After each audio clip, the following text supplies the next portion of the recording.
Hello दोस्तों, कैसे हैं आप सब। आज हम लोग देख रहे हैं यूपीएससी का लॉ ऑप्शनल का पेपर 2020 का, और ये पेपर 1 है।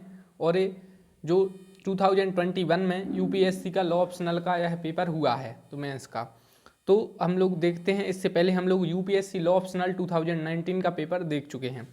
तो इसमें हम लोग देखते हैं, सबसे पहला क्वेश्चन पूछा गया था कि उद्देशिका में वर्णित उद्देश्य संविधान के उस मूलभूत ढांचे को समाहित करते हैं जिन्हें संविधान के अनुच्छेद 368 के अंतर्गत संशोधित नहीं किया जा सकता। अग्रणी निर्णित वादों के आलोक में इस कथन का विश्लेषण कीजिए। तो इंग्लिश में यह क्वेश्चन है कि the goals specified in the preamble contain the basic structure of the constitution which cannot be amended under article 368 of the constitution. Analyze the statement in the light of leading decided cases. तो उद्देशिका में जो उद्देश्य हैं संविधान के, उसे वो मूलभूत ढांचे हैं और उन्हें 368 आर्टिकल के जो अंतर्गत है वो आप उसमें संशोधन नहीं कर सकते। तो यह आपको इसमें केस लॉ बताने हैं। मतलब उद्देशिका में जो अपनी प्रीएम्बल है उसमें ऐसे गोल्स दिए गए हैं जो बेसिक स्ट्रक्चर का पार्ट हैं। आप समझिए, इसमें क्वेश्चन में आपको यही लिखना था कि जो प्रीएम्बल है उसमें कुछ ऐसे वर्ड हैं जो बेसिक स्ट्रक्चर हैं, तो उन्हें कॉन्स्टिट्यूशन के आर्टिकल 368 के अंडर चेंज नहीं किया जा सकता। आपको पता है कि बेसिक स्ट्रक्चर को चेंज नहीं किया जा सकता, तो अपनी प्रीएम्बल में भी बेसिक स्ट्रक्चर है और उसमें चेंज नहीं किया जा सकता। तो वो कौन कौन से तत्व हैं और किन केसों में यह बताया गया। तो analyse the statement in the light of leading decided cases, तो वो आपको केस बताने थे। तो ये 10 नंबर का क्वेश्चन था यूपीएससी लॉ ऑप्शनल में। नेक्स्ट क्वेश्चन पूछा गया था कि make a distinction between the judicial review and judicial power, explain the scope of judicial review with reference to the cases arising under the 10th schedule of the constitution. संविधान की 10वीं अनुसूची जो दल बदल से रिलेटेड है, एंटी डिफेक्शन लॉ से रिलेटेड, उससे क्वेश्चन आने की संभावना थी क्योंकि यह काफ़ी चर्चा में था और मैंने आपको बताया भी था। तो इसमें हमें बताना है कि न्यायिक पुनर्विलोकन एवं न्यायिक शक्ति के बीच का रेफरेंस क्या है, और संविधान की 10वीं अनुसूची के अंतर्गत उद्भूत वादों के संदर्भ में न्यायिक पुनर्विलोकन की परिधि का व्याख्या कीजिए। तो जुडिशियल रिव्यू को हमें जुडिशियल रिव्यू और जुडिशियल पावर में डिफरेंस बताना था और स्कोप बताना था। जुडिशियल रिव्यू का स्कोप कहाँ तक है और इसमें कुछ इंपॉर्टेंट केस बताने थे। इसके बाद नेक्स्ट क्वेश्चन पूछा गया था कि analyse the relevance of doctrine of eminent domain under the constitution of India और explain the limitation of this doctrine with the help of case law. आप देखेंगे हर क्वेश्चन में केस लॉ पूछे जा रहे थे। भारत के संविधान के अंतर्गत सर्वोपरि अधिकार के सिद्धांत की प्रासंगिकता का विश्लेषण कीजिए और निर्णय विधि की सहायता से इस सिद्धांत की सीमाओं की व्याख्या कीजिए। अगर आपने यूपीएससी लॉ ऑप्शनल का सिलेबस देखा है तो फुल क्वेश्चन सिलेबस से थे और प्रीवियस ईयर के आपने क्वेश्चन सॉल्व किए होंगे, तो आपको अंदाजा होगा कि क्वेश्चन का तरीका वही था। नेक्स्ट क्वेश्चन पूछा गया था कि enumerate the list of fundamental duty as provided in the constitution of India. What is the rationale of incorporation of fundamental duties under the Indian Constitution through the Constitutional 42nd Amendment Act 1976? Hindi में देखते हैं कि भारतीय संविधान में उल्लेखित मूलभूत कर्तव्य को सूचीबद्ध कीजिए। जो फंडामेंटल ड्यूटीज़ हैं जो संविधान में बताई गई हैं वो आपको बताना था आर्टिकल 51A में। और संविधान का जो 42वां संविधान संशोधन हुआ था स्वर्ण सिंह कमेटी की रिकमेंडेशन पर 1976 में, तो जो उसमें मूलभूत कर्तव्य जोड़े गए थे उनको जोड़ने का तर्काधार क्या है, मतलब वो क्यों जोड़े गए, क्या बताना चाहते थे फंडामेंटल ड्यूटी, तो वो सब आपको बताना था। तो यह काफ़ी इजी क्वेश्चन था। नेक्स्ट क्वेश्चन पूछा गया था कि what are the various mode of judicial control of delegated legislation. आपके सिलेबस में डेलीगेट लेजिस्लेशन मेंशन है और उसी से क्वेश्चन है पूछा गया था। तो प्रत्यायोजित विधान के न्यायिक नियंत्रण के विभिन्न प्रकार क्या हैं, यह क्वेश्चन आपको बताना था। इसके बाद नेक्स्ट क्वेश्चन था कि लोकपाल एवं लोकायुक्त अधिनियम 2013 के अंतर्गत लोकपाल एवं लोकायुक्त की शक्तियों एवं कार्यों की विवेचना कीजिए और आपके विचार में लोकपाल कार्यालय अन्य भ्रष्टाचार विरोधी तंत्रों से बेहतर कैसे है। तो आपको बताना है कि लोकपाल कार्यालय अन्य भ्रष्टाचार विरोधी तंत्रों से बेहतर कैसे है। नेक्स्ट क्वेश्चन था राष्ट्रपति के क्षमादान की शक्तियों की व्याख्या करना था और परीक्षण कीजिए कि ऐसी शक्तियों पर न्यायिक पुनर्विलोकन का कहाँ तक प्रयोग किया जा सकता है। इसमें आप कुछ इंपॉर्टेंट केस भी लिख सकते थे जो काफ़ी इंपॉर्टेंट हैं कॉन्स्टिट्यूशन के पॉइंट ऑफ व्यू से। सो इंग्लिश मीडियम वालों के लिए discuss the power and function of the Lokpal and the Lokayukta under the Lokpal and Lokayukta act 2013। How do you think the office of Lokpal is better than other anti corruption mechanism. तो इस प्रकार से ये question था। और next question explain the pardoning power of president, वो English medium वालों के लिए इसके बाद क्वेश्चन था कि distinction between the quasi judicial and administrative function is no longer the exclusive criteria for deciding whether or not the rules of natural justice apply, critically examine the statement. तो इसके बाद देखते हैं नेक्स्ट क्वेश्चन पूछा गया था, with the help of illustration discuss and differentiate cooperative federalism and competitive federalism. तो इसमें आपको बताना था कोऑपरेटिव फेडरलिज्म क्या है, कॉम्पिटिटिव फेडरलिज्म क्या है और इसका डिफरेंस क्या है। सो यह आपसे पूछा गया था। तो आप कॉन्स्टिट्यूशन अगर आपने अच्छे से पढ़ा है तो यह काफ़ी इजी क्वेश्चन आपके लिए था। इसके बाद नेक्स्ट क्वेश्चन था कि examine the scope of protective discrimination offered to person belonging to the schedule caste, schedule tribes and other backward classes under article 15 and 16 of the constitution of India, explain with the help of decided cases. तो जो constitution से related एक और question था कि article 15 और 16 के जो अंतर्गत एससी और एसटी के लिए या अदर बैकवर्ड क्लासेस के लिए जो संरक्षणात्मक विभेद बताया गया है तो उसका हमें परीक्षण करना था।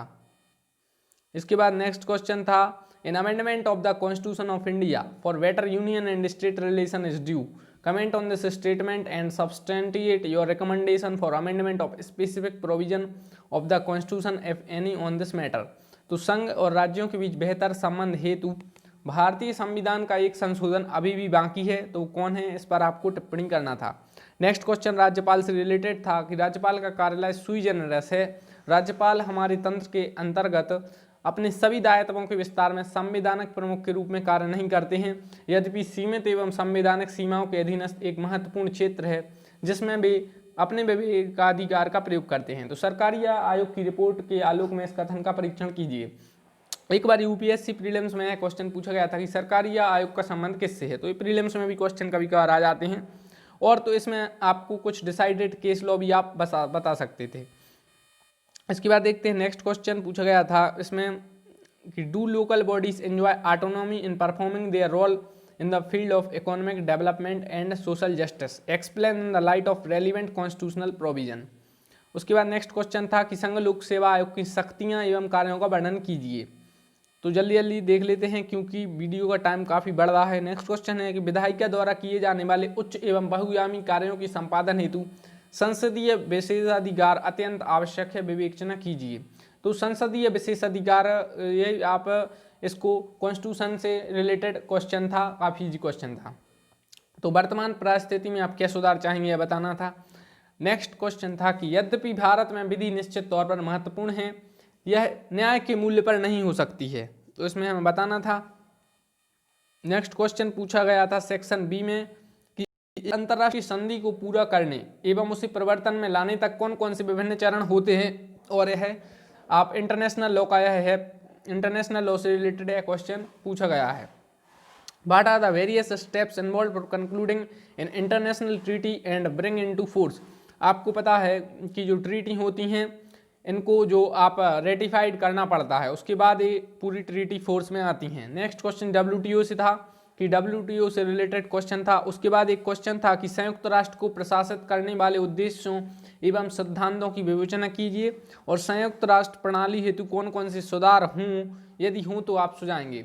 सो discuss the purpose and principle governing the United Nation, what reforms if any do you suggest for the United Nation system.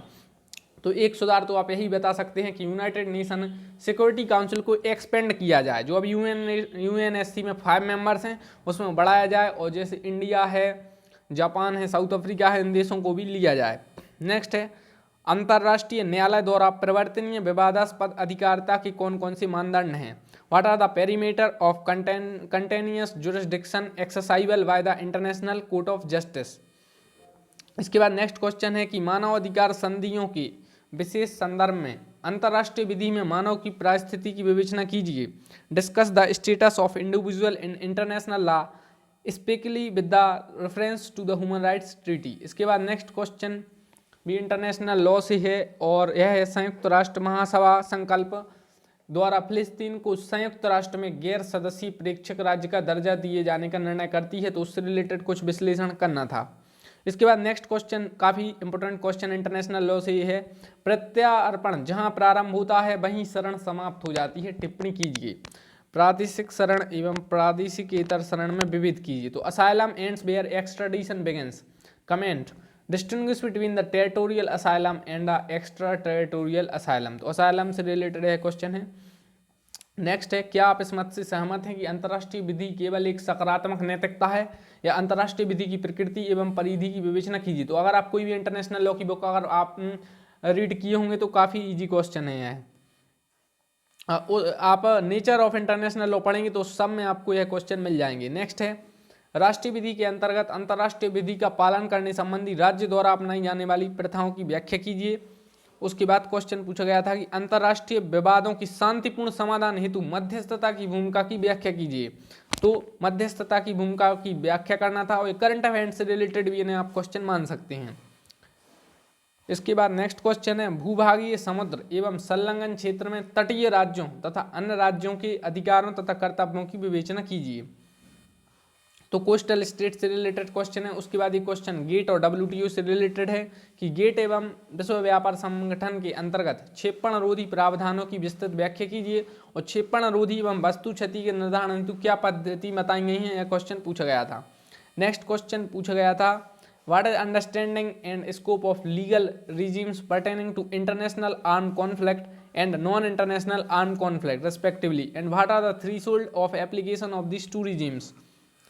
Next question था, illustrate the impact of international humanitarian law on the international refugee crisis. आपको पता है refugee crisis चल रहा था, इसलिए यह question पूछा गया है। शरणार्थी संकट से क्वेश्चन पूछा गया है, एक करंट अफेयर्स में भी आप इन क्वेश्चन को ले सकते हैं। नेक्स्ट क्वेश्चन काफ़ी इंपॉर्टेंट पूछा गया था कि अंतर्राष्ट्रीय पर्यावरणीय विधि के मुख्य स्रोतों का मूल्यांकन कीजिए। मृदु विधि एवं अंतर्राष्ट्रीय पर्यावरण विधि के मूल तत्वों के उद्भव की विशेषता, व्याख्या और विवेचना कीजिए तथा यह बताइए कि अंतर्राष्ट्रीय विधि के इस क्षेत्र के विकास को इसने कैसे प्रभावित किया है। Evaluate the main source of the international environment law. International environment law का मेन सोर्स क्या है, या कौन सी ट्रीटी हैं इंटरनेशनल लेवल पर एनवायरनमेंट कानून से रिलेटेड, और explain and discuss in particular the emergence of soft law. और इसके अलावा आपको राइट शॉर्ट नोट लिखने थे इंटरनेशनल टेररिज्म पर, ग्राउंड्स ऑफ इंटरवेंशन पर, और न्यूक्लियर नॉन प्रोलिफरेशन ट्रीटी पर। इसे NPT भी कहते हैं कहीं कहीं। तो NPT पर इंडिया ने साइन नहीं किए हुए हैं, तो इस पर आपको टिप्पणी लिखना था। तो टाइम हमारे पास कम था, इसलिए हम लोगों ने जल्दी में इस क्वेश्चन को देखा। तो नेक्स्ट वीडियो में हम लोग देखेंगे UPSC लॉ ऑप्शनल 2020 का पेपर 2, और इसकी आगे की वीडियो में हम लोग इस पेपर को सॉल्व करने का प्रयास करेंगे। और पहले हम लोग पेपर 2 देख लेंगे किस प्रकार से उसमें क्वेश्चन पूछे गए। तो जब हम लोग नेक्स्ट वीडियो देखेंगे तो उसमें इन क्वेश्चनों को सॉल्व करेंगे। So thanks for watching the video. पर दोस्तों, आप अभी तक अगर आपने चैनल को सब्सक्राइब नहीं किया तो सब्सक्राइब कर दें और बेल आइकन को दबा दें। Thank you.